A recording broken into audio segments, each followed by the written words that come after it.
Hey, what is up everybody? This is your boy, Nowonshall, coming at you with yet another Star Trek Weekend video. Today, we're going to talk about what ship you should choose for your G4 Rare and what ship you should choose for your G5 Uncommon if you're thinking about going G4 Rare. And I'm going to give you an explanation why I'm not even including the Epic G4.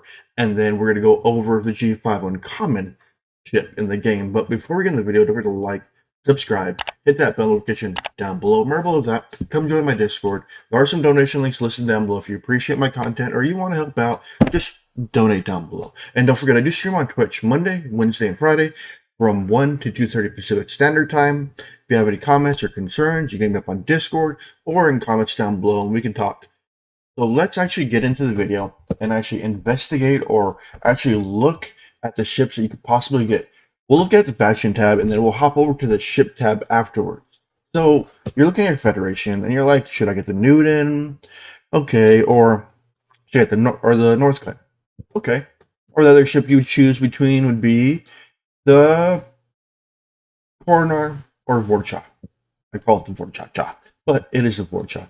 And last but not least, it's going to be, we're going to look at our Corvus and we're going to look at our Pilum. And we'll go over this. So, let's start with our G4 Rare chip. So we got our Pilum, our Newton, and our Brain Fart. So let's go to G4. So let's go down the listing right here. So our first one is going to be the Newton. The Newton is going to be a no for your start.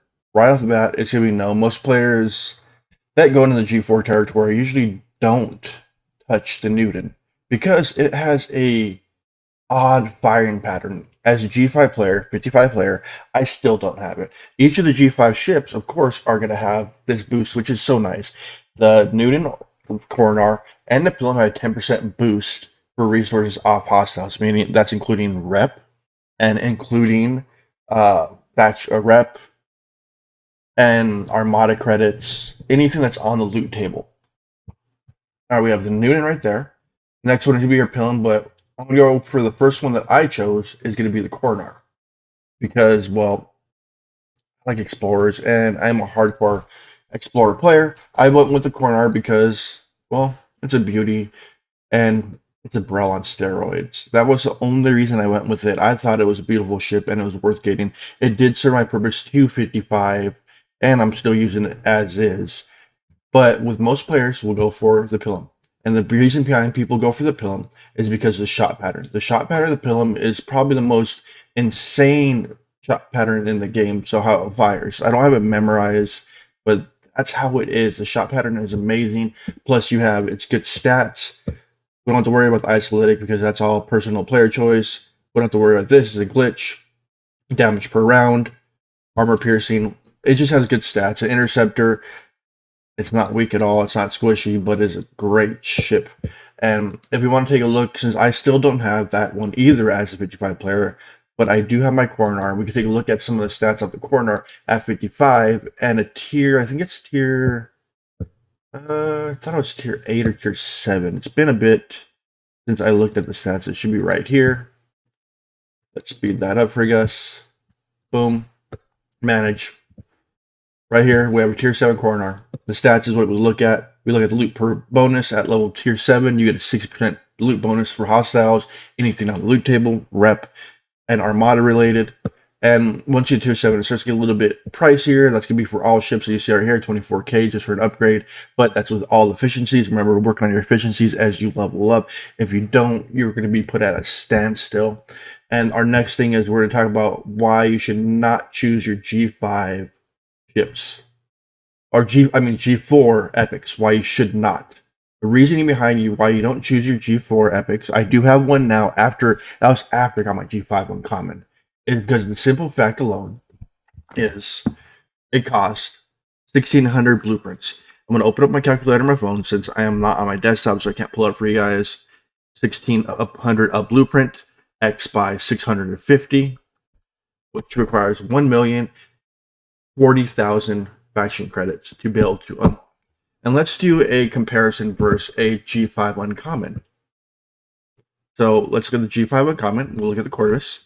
let's clear the sales. If I remember right, it's 460,000, but we'll do right off the bat. 3,000 x by 150. Oh, look, it's 450,000, which is half the required blueprints that you get, that are required to get the G4 Epic. That's another reason why it's better. Plus, out of the box, if we look at the stats on our G5 uncommons, our stats is their power off the bat. Go to Explorer. We'll compare it against the Corvus versus Enterprise. Stat for stats. You start 80 million right off the bat. Enterprise A, 34 million. Right off the bat, tier 1 to tier 1. Requires less. 21 million, 10 million, 49 million work out stats. 8, 4, 22. Right there alone should tell you why you should skip it. The stats alone is why you should skip it. If you can get your G4 rare to tier 5, tier 6, you can make it to 53 with no issues. And you're using half the credits, and you're saving more credits over time because you're getting the ship quicker. And if you want a second G4 or G5 uncommon, you can work for it. Like I am right now. I'm working for my second one. I'm doing that all free to play, all through faction credits. I haven't used a dime on it. And the other thing about it is, once you're saving for that many levels from 46, so once you have your G4 rare, hopefully a Pilum, or a Coronar is the two I would choose, you can skip and jump and go right for the G5 uncommon. And now we're going to look at our G5 uncommons. We're the Corvus, the Northcut, and the Vorcha. What I would choose right off the bat. You already see what I chose right off the bat, and I'll tell you the reason why I chose the Corvus. And where'd you get Corvus? Get by it a few seconds ago. The reason I picked the Corvus, if I can find it, here's our Northcut. Corvus should be eluding me. Why is the Corvus eluding me right now? Corvus right here. The reason I picked the Corvus as well, I'm a G5. I mean, I am a Explorer focused player. So most of my research has been based in Explorer. That's the only reason I used it. And other people have picked Vorchar off the bat because the Battleship and the Battleship Strike Team, they look at the PvP stats on it. Plus, it has a greater hull, but weaker shields compared to Explorer. But Explorers are mainly hull, or mainly shields and no hull. And then a lot of players look at the Northcut because it is based on both hull and shields. It has a great balance, it has great speed, it's great for PvE and great for PvE. So those are the choices. If I was going back through it, I think I would pick the Vorchar off the bat. But like I said, if I was an Explorer player, that's what I would have chose. But I want to try to get all three of them because you're only spending 450,000 versus $1 million for the next one.